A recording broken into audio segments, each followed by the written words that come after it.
नमस्कार, good morning. Chhattisgarh में स्वागत है आप सभी का। आप देख रहे हैं IBS24। मैं हूं आपके साथ श्रवण तंबोले। बुलेटिन की शुरुआत करते हैं। सबसे पहले देख लेते हैं इस वक्त के हेडलाइंस। आज बस्तर जाएंगे मुख्यमंत्री विष्णुदेव साय। मोर द्वार साय सरकार कार्यक्रम में होंगे शामिल। PM आवास योजना सर्वे कार्यक्रम में भी करेंगे शिरकत। छत्तीसगढ़ में अटल पंचायत डिजिटल सेवा की शुरुआत। 1440 पंचायत और CSC के बीच हुआ MOU। पंचायतों में ही मिलेंगे जन्म मृत्यु जैसे प्रमाण पत्र। राजधानी रायपुर में फिर चाकूबाजी। स्टेशन पर आरोपी ने अपने ही दोस्त को मारा चाकू। पैसे के लेन देन को लेकर हुआ था विवाद। लोरमी में बच्ची के अपहरण मामले में 2 संदेहियों को हिरासत में लिया। कॉल डिटेल भी खंगाल रही पुलिस। जल्द हो सकता है बड़ा खुलासा। महादेव सट्टा ऐप के पैनल का खुलासा। कोलकाता में संचालित हो रहा था पैनल। आरोपियों को लेकर रायपुर पहुंची क्राइम ब्रांच की टीम।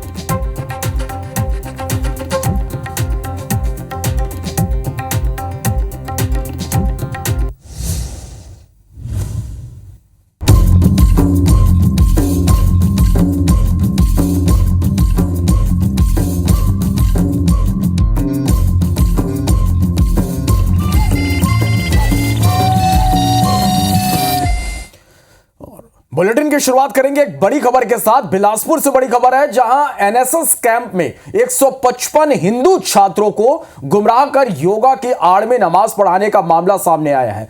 शिकायतकर्ताओं का यह आरोप है कि 30 मार्च को ईद उल फितर के मौके पर कोऑर्डिनेटर ने 4 मुस्लिम छात्रों को मंच पर बुलाकर नमाज अदा करने और वहां मौजूद दूसरे छात्रों को इसे दोहराने का आदेश दिया। कुछ छात्रों का यह भी आरोप है कि इस प्रक्रिया के दौरान उनका मोबाइल फोन जब्त कर लिया गया था। वहीं मौके पर मौजूद कुछ छात्रों ने घटनाक्रम का वीडियो बना लिया। छात्रों की शिकायत पर कोनी थाना पुलिस अब इस पूरे मामले की जांच कर रही है।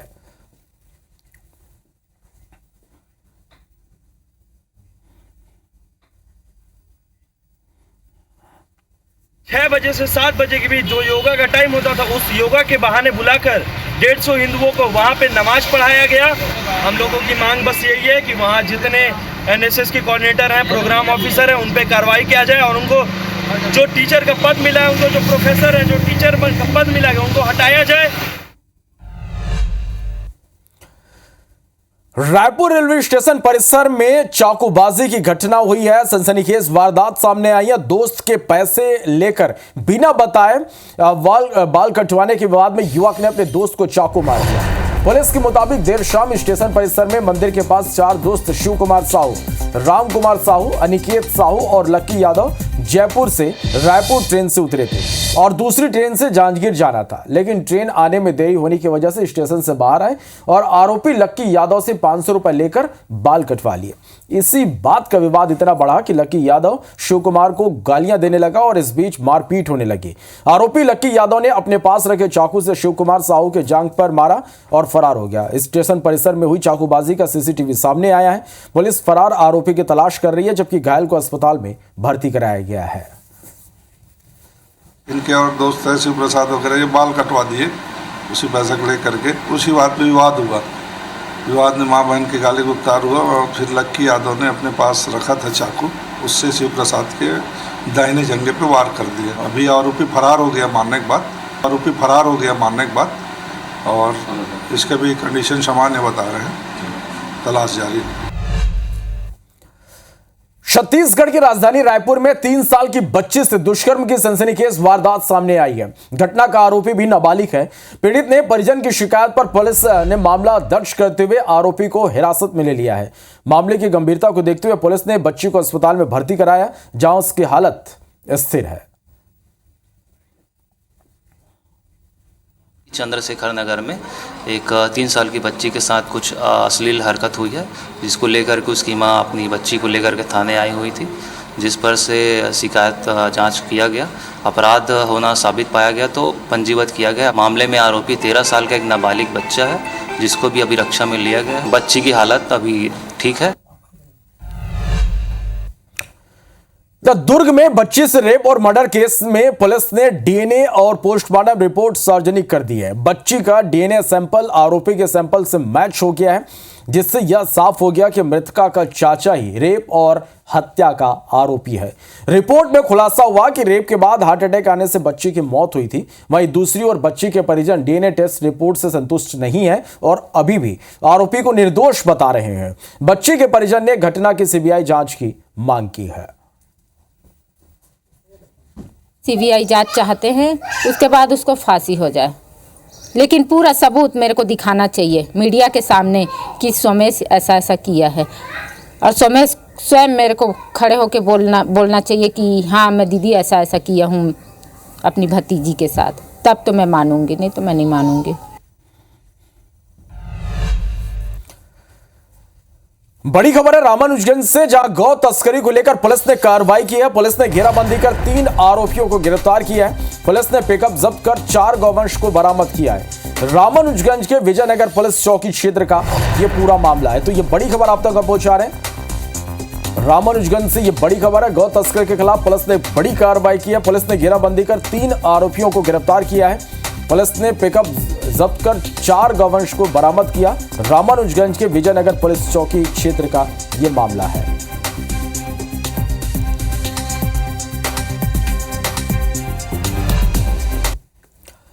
लोरमी में 7 साल की बच्ची के अपहरण के मामले में 3 दिन बाद भी पुलिस के हाथ अब तक खाली हैं। आरोपी विधायक और डिप्टी सीएम अरुण साव ने भी इस पूरे मामले में आपको बता दें कि आरोपियों की गिरफ्तारी नहीं हुई, जिस पर यह बयान उन्होंने दिया है कि परिवार और पुलिस के लगातार संपर्क में है। बता दें कि लोरमी के कोसाबाड़ी गांव में शुक्रवार की रात से 7 साल की नाबालिग बच्ची का उस वक्त अपहरण कर लिया गया था जब वो अपनी मां के साथ घर पर सो रही थी। घटना के बाद से अभी तक नाबालिग बच्ची को पुलिस का कोई सुराग नहीं मिल पाया है। मैं लगातार न केवल उनके परिवार से संपर्क में हूँ, पुलिस से भी लगातार संपर्क में हूँ। पुलिस प्रशासन लगातार इस मामले की छानबीन कर रही है, पूछताछ कर रही है। उम्मीद करते हैं कि बहुत जल्दी इस मामले का पटाक्षेप होगा और बेटी का पता चलेगा। बढ़ते आगे, सीएम विष्णुदेव साय आज से 2 दिवसीय बस्तर के दौरे पर हैं। मोर द्वार साय सरकार कार्यक्रम में शामिल होंगे। पीएम आवास योजना सर्वे कार्यक्रम में भी शामिल होंगे। बस्तर विकास परिचर्चा में भी शिरकत करेंगे। स्थानीय जनप्रतिनिधियों से सीएम मुलाकात भी करेंगे। तो ये बड़ी खबर आप तक पहुंचा रहे हैं। बस्तर के दौरे पर आज से सीएम विष्णुदेव साय रहेंगे। मोर द्वार साय सरकार कार्यक्रम में शामिल होंगे। पीएम आवास योजना सर्वे कार्यक्रम में भी शामिल होंगे। बस्तर विकास परिचर्चा में भी शिरकत करेंगे। स्थानीय जनप्रतिनिधियों से मुलाकात भी करेंगे।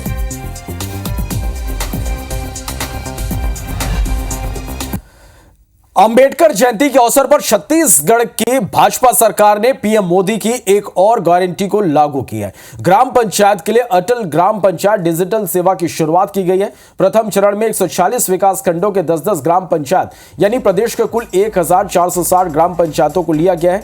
इन पंचायतों के सरपंच और सीएससी के बीच एमओयू हुआ है। इसके तहत पंचायत में ही अब जन्म, मृत्यु, जाति जैसे अनेक प्रमाण पत्र बनाए जाएंगे। राज्य सरकार की कई योजनाएं जैसे महतारी बंधन की राशि का वितरण होगा। साथ ही रेलवे रिजर्वेशन, कई तरह की बिल भुगतान और अन्य सुविधाएं भी दी जाएंगी।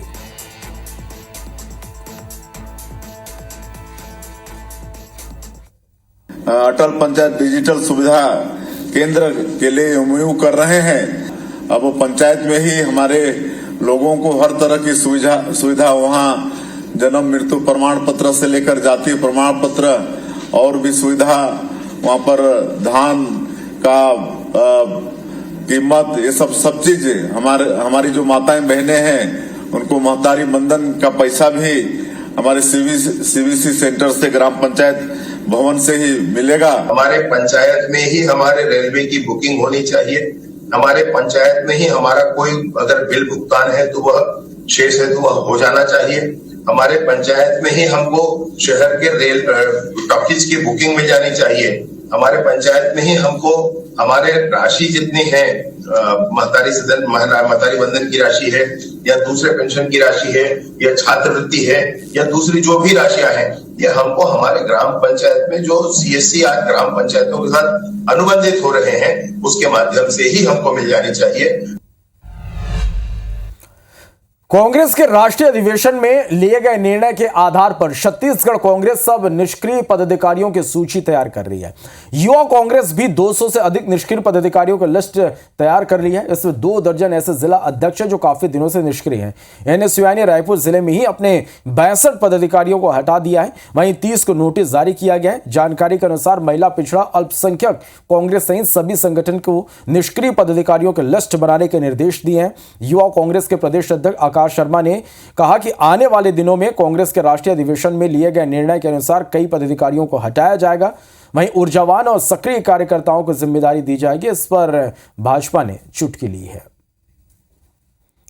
इसके बारे में मुझे जानकारी नहीं है और जानकारी लेने के बाद ही इसे बोल पाऊंगा। वैसे काम करने वालों को आगे आना चाहिए और जिनको काम करने की जिनमें ललक है उन लोगों को अवसर प्रदान करना चाहिए। जो लोग पदाधिकारी हैं, चाहे प्रदेश स्तर में हो, चाहे जिला अध्यक्ष हो, चाहे विधानसभा के अध्यक्ष हो, एक बड़े पैमाने में परिवर्तन किया जाएगा। और जो लोग काम करने वाले लोग हैं, जो नीचे लेवल में काम कर रहे हैं, उन्हें प्रमोट करके अवसर दिया जाएगा। जो ब्लॉक से हो विधानसभा आएंगे, विधानसभा से वो जिले में आएंगे और नए लोग अवसर दिया जाएगा और एक बड़े पैमाने पर युवा कांग्रेस सर्जरी होने वाली है। देखो, कांग्रेस के पास कोई काम नहीं है।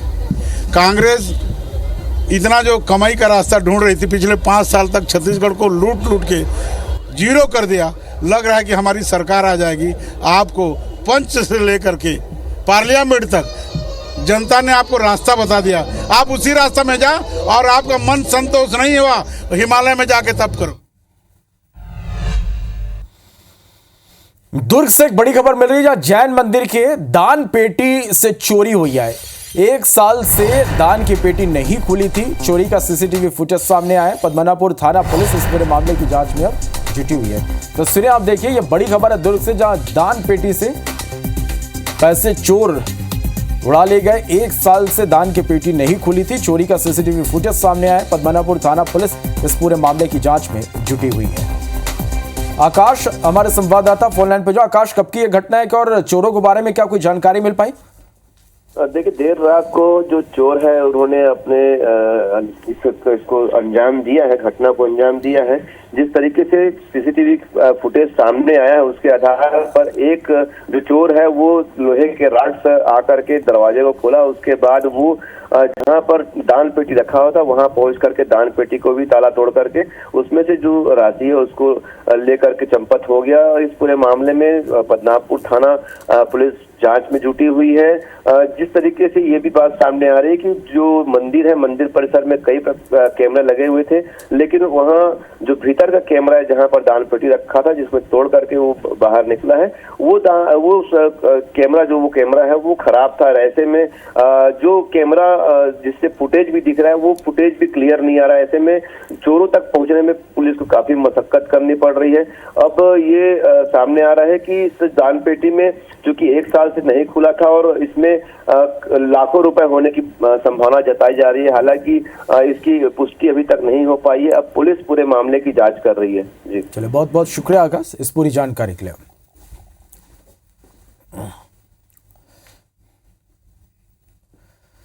बढ़ते आगे, रायपुर से लगे हुए कन्हेरा गांव में गायों की संदिग्ध मौत के मामला अब तूल पकड़ता जा रहा है और इस मामले की जांच के लिए कांग्रेस ने 5 सदस्यीय जांच कमेटी बनाई थी, जो सोमवार को घटनास्थल और कन्हेरा गांव का दौरा किया। पूर्व पीसीसी चीफ धनेंद्र साहू के नेतृत्व में कांग्रेस की जांच कमेटी के सदस्य पूर्व राज्यसभा सदस्य छाया वर्मा, पूर्व विधायक अनीता शर्मा, रायपुर ग्रामीण अध्यक्ष पंकज शर्मा, रायपुर ग्रामीण अध्यक्ष अधोराम वर्मा सबसे पहले घटनास्थल पहुंचे, जहां गायों के शव मिले थे। घटनास्थल का निरीक्षण करने के बाद जांच टीम कन्हेरा गांव पहुंची और इस संबंध में ग्रामीणों से चर्चा की गई। पूर्व पीसीसी चीफ धनेंद्र साहू ने बताया कि जहरीला पशु चारा खाने से गायों की मौत हुई है। वहीं ग्रामीणों के अनुसार इससे पहले भी फैक्ट्री से निकला हुआ कचरा और गंदा पानी पीने से मवेशियों की मौत हो चुकी है, लेकिन शिकायत के बावजूद भी पुलिस और जिला प्रशासन इसे लेकर गंभीर नहीं है। पूरी जांच टीम यहाँ पर मौके में जांच करने यहाँ हम सब लोग पहुँचे हैं और यह देखने में आ रहा है पशु आहार बनाने वाले जो कि कोई भी फैक्ट्री रही है, कंपनी रही है, उनके द्वारा जो दूषित था ऐसे पशु आहार को यहाँ पर बड़े पैमाने में फेंक दिया गया था, जिसको कि गांव के घुमंतु जानवर खा गए और उसके कारण मृत्यु हुई थी। कोई केमिकल फैक्ट्री दूषित चारा वहाँ फेंक कर गया था, उसकी वजह से ये जनहानि हुई है। हम इसको सरकार की विफलता मानते हैं। कहीं ना कहीं जो चारा बन रहा था उसके ऊपर कोई नियंत्रण होना चाहिए, उसकी जांच होनी चाहिए। लेकिन ऐसे खा के और भी अनेक जानवर सैकड़ों की संख्या में भी ख़त्म हुई होगी, इसकी भी जांच होनी चाहिए और इनको निश्चित रूप से रोकथाम होनी चाहिए। और बार बार मना करने के बाद भी यहीं पर फेंका जा रहा है, जिस पर कोई संज्ञान नहीं लिएगा। जब इतना बड़ा दुर्घटना हुआ तब आके पूरा अमला आए हैं और पूरा इसका जांच दुनियादारी हो रहा है। आगामी 25 मई को झीरम कांड के 12 साल पूरे हो जाएंगे। इससे पहले छत्तीसगढ़ के गृह मंत्री विजय शर्मा का बड़ा बयान सामने आया। उन्होंने कहा कि इस दिन वे झीरम पहुंचकर श्रद्धांजलि देंगे, जिस पर कांग्रेस की तीखी प्रतिक्रिया आई है। आखिर झीरम पर भाजपा सरकार की क्या है रणनीति, इस रिपोर्ट में आप देखिए।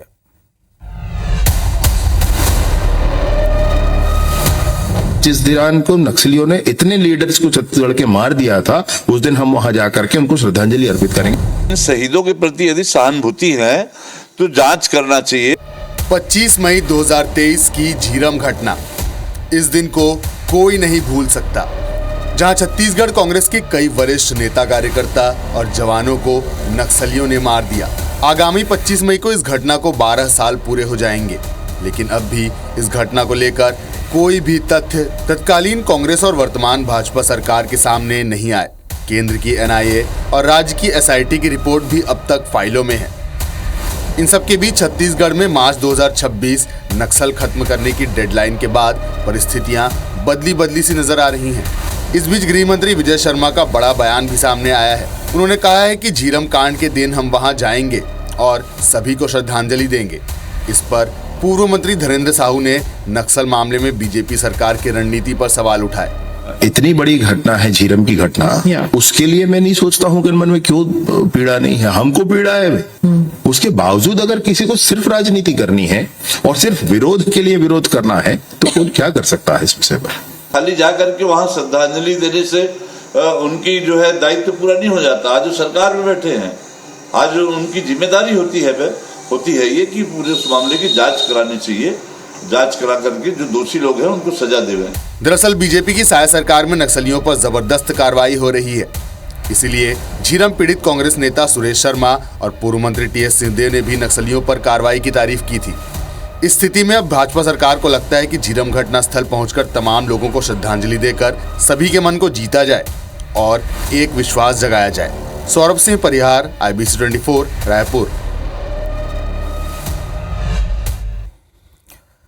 सरगुजा संभाग में जमीन के सबसे बड़े फर्जीवाड़े का मास्टरमाइंड मोहम्मद दस्तगीर पुलिस की गिरफ्त में है और उसने जो खुलासे किए उसने पुलिस को भी चौंका दिया। पुलिस ने खुलासा किया कि दस्तगीर ने जिले में 9 आदेशों में फर्जीवाड़ा किया है, लेकिन जानकार मानते हैं कि यह आंकड़ा 50 के करीब जा सकता है। ऐसे में मामले की जांच संभागीय कमिश्नर से कराने की मांग की जा रही है। यह रिपोर्ट आप देखिए।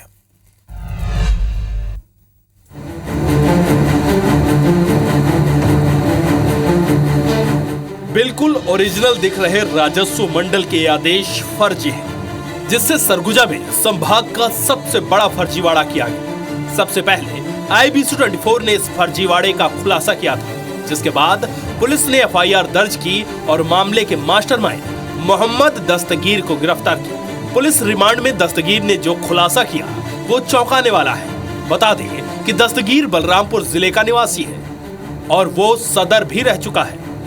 वो राजस्व मामले का जानकार था और इसी का फायदा उठाकर उसने आदिवासी जमीन के साथ शासकीय जमीन को निजी कराने की योजना रची। दस्तगीर ने इसके आवेदन आवेदकों के द्वारा राजस्व मंडल में लगवाए, जहां ये आवेदन ग्राह्य भी नहीं हो सके। लेकिन आरोपी ने इन्हीं आवेदन क्रमांकों का उपयोग किया और फर्जी कूट रचना से आदेश जारी कर तहसील कार्यालयों में जमा कराए, जिसमें आदेश था कि जमीन निजी खातों में दर्ज किए जाए।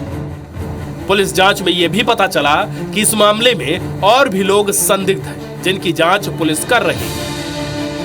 कूट रचना के संबंध में कलेक्ट्रेट से प्रतिवेदन के आधार पर थाना कोतवाली में करीबन 9 FIR दर्ज किए गए थे। मोहम्मद दस्तगीर अंसारी की गिरफ्तारी की और उनसे पूछताछ की। इससे जो भी सुसंगत दस्तावेज होंगे अलग अलग गवर्नमेंट डिपार्टमेंट के, वो भी रिक्वेस्ट कर लिए गए।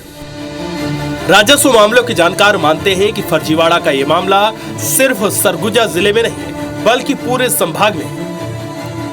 मामले में पुलिस ने अब तक सिर्फ मास्टरमाइंड को पकड़ा है। शिकायतकर्ता आलोक दुबे का कहना है कि वो इस मामले की शिकायत संभाग कमिश्नर से करेंगे ताकि इस मामले की जांच की जाए। बलरामपुर जिला और सूरजपुर जिला इसके स्कैंडल को लेकर मौन है, यह जांच का विषय है और पुलिस रिमांड पे लेकर अगर 9 प्रकरण को कबूलवाई है तो मैं तो मांग करूंगा कि दोबारा उसको रिमांड पे ले।